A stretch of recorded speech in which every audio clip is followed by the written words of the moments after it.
Apart from the miraculous characteristic of the Quran, which we have looked into so far, it also has a mathematical miracle. An example of this is the numbers of repetitions of some words in the Quran. Some related words are surprisingly repeated the same number of times. Below are such words and the numbers of their repetitions in the Quran.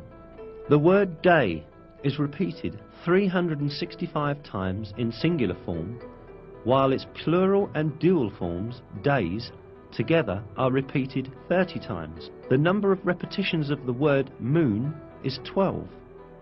The word punishment is repeated 117 times, while the expression forgiveness, which is one of the basic principles of the Quran, is repeated exactly twice as many times.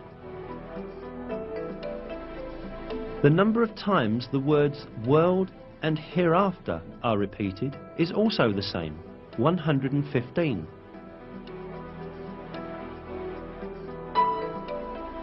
The statement of 7 heavens is repeated 7 times. The creation of the heavens is also repeated 7 times. The word faith, iman, without genitive, is repeated 25 times throughout the Quran, as is also the word infidelity or covering over the truth, kufr. The word zakah is repeated 32 times, while the number of repetitions of the word blessing is also 32.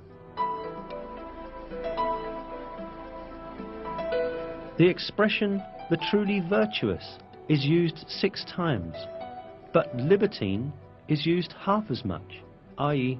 3 times.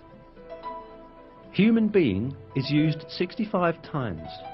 The sum of the number of mentions of the stages of man's creation is the same.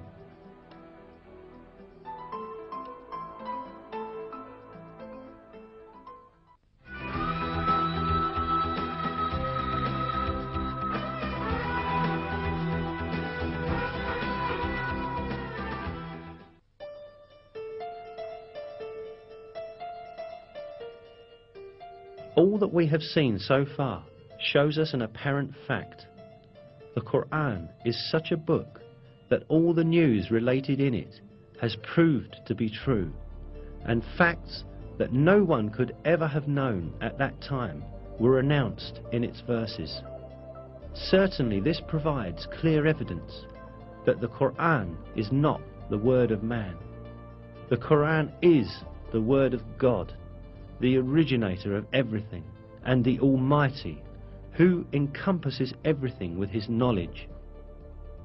In a verse, God remarks on the Quran, "If it had been from other than God, they would have found many inconsistencies in it."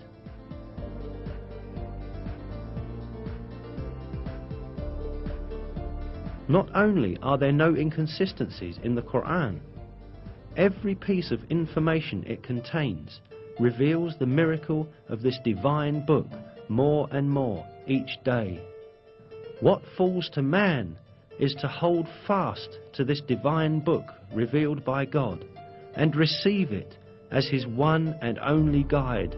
In one of the verses, God calls out to us, "And this is a book we have sent down and blessed, so follow it and have fear of God, so that hopefully you will gain mercy."